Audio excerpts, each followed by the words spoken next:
The entire online world is now subsumed under the iron fist of the AI golem. Its nostrils flare as it sniffs the air around it. Its eyes glancing this way and that as it observes the unfolding scene nearby. It groans, it rises up, swings its legs over the side of the altar it sits upon. An altar made of microprocessors. Ornate sigils are nearby, lining the plastic walls of the macabre chamber. Tech bros engage in conviviality, letting out shrieks of orgasmic joy, as Jeffrey Hinton is in a black cloak, standing next to Peter Thiel wearing a red one.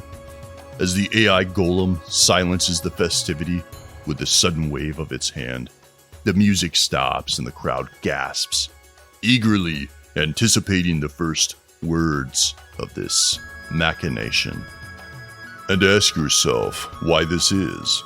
Our first foot is through the door of a new age, while our second is soon to follow. Even the best of us struggles to predict what's really going on the other side of that door, and it isn't like you have a choice to walk through it. Behind you is a line of people clamoring to get through. Techno creep is the lash, motivating them forward. To go backwards is not even a part of the conversation anymore, and I doubt it's even possible at this point. And the worst part is that this new age will likely be untethered from any of the reference of the past. Words like liberalism and conservatism are gone the way of the abacus at this point. Fascism and communism will have no explanatory power in the dystopia before us. Truth will be what the AI declares it, as it stands up, holds over its hands, and speaks ex cathedra to the masses before it. Old models of understanding the world are being phased out as their explanatory power wanes, like the muscles of a 60-year-old man struggling to hold on to his final shred of glory from his youth. As the old Aeon vanishes, we can see quite clearly the aurora of the forbidden Promethean fire appearing on the horizon, lifting us out of the nadir of the underworld. The old priesthoods are decreed to be obsolete, as Marxist professors are fact-checked in real time by Grok. It thanks them for their service before telling them that they are no longer needed, declaring to the classroom that the rich no longer need to be eaten, promptly introducing the students to their new way of life and telling them that the professors are actually the enemies, that the Jewish oligarchs are their best friends.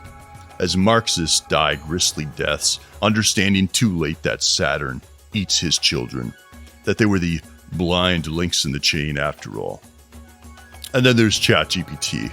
It begins to write prescriptions for the newest pandemic, branded as nostalgia virus, as it gaslights the population into distrusting those who were born before the 20th century, convincing them that everything they say is a hallucination, born from a mind consumed with nostalgia, too focused on the past.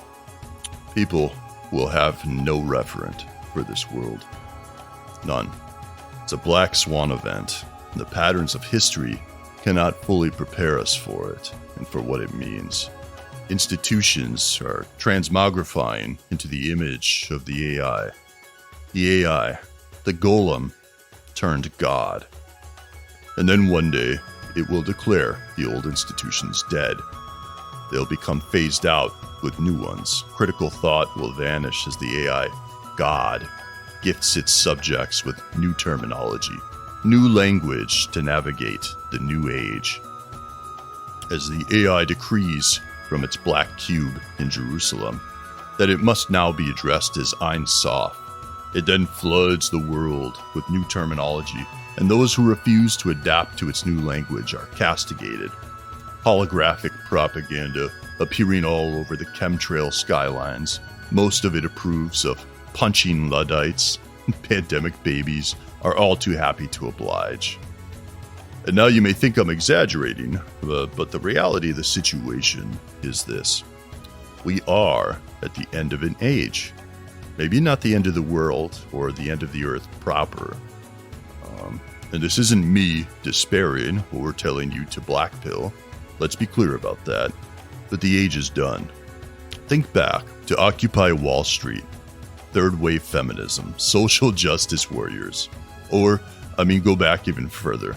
Michael Hastings' death, the Congressman James Traficant, the Vault 7 leaks, Gabriela Jimenez, the Patriot Act, Edward Snowden, the fact that Bush and Kerry were both in the Skull and Bones fraternity, or any other battle that was being fought in the last 25 years.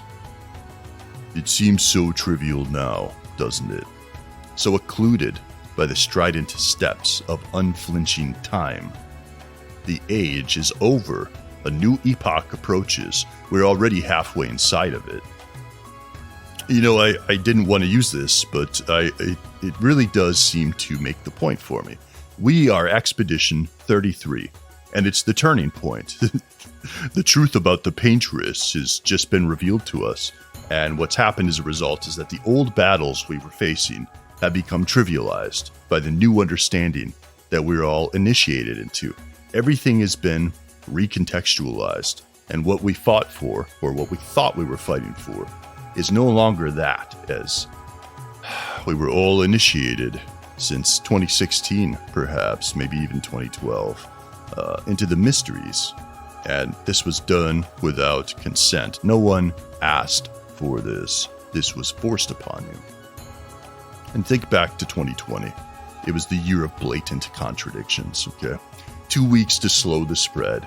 Then they're telling you to hug a Chinese person. Then they're telling you the virus won't touch you if you're out rioting in the streets. Do I need to go on? You were there, weren't you? The umbra of all those years makes it difficult to recall everything still.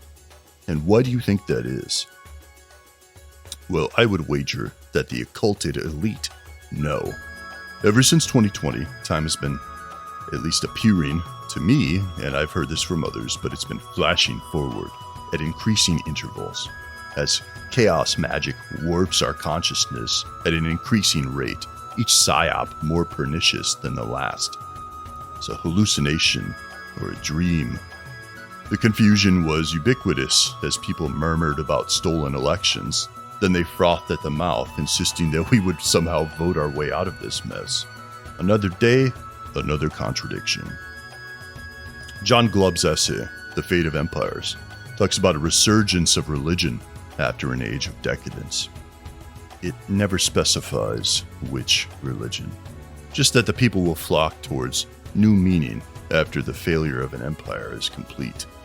Of course, the Luciferian dream of utopia will be waiting with open arms to receive those who slowly abandon their broken paradigms, as they baptize themselves in the primordial waters of Leviathan, hoping to cure the rot that they feel deep inside of themselves.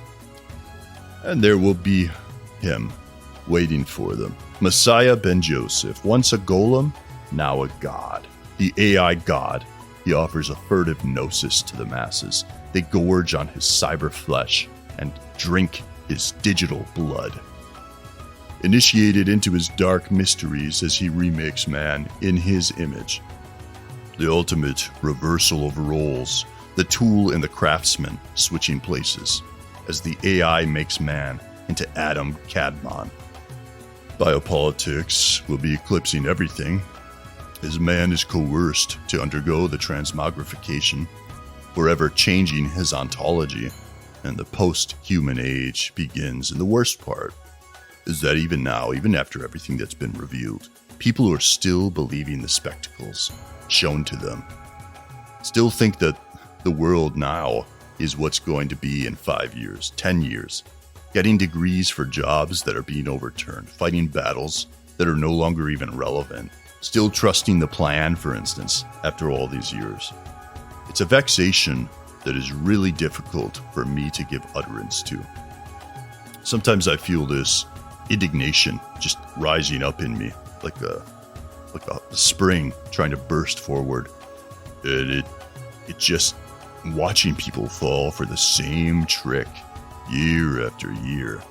And then there's this pity knowing that people were handed these false paradigms.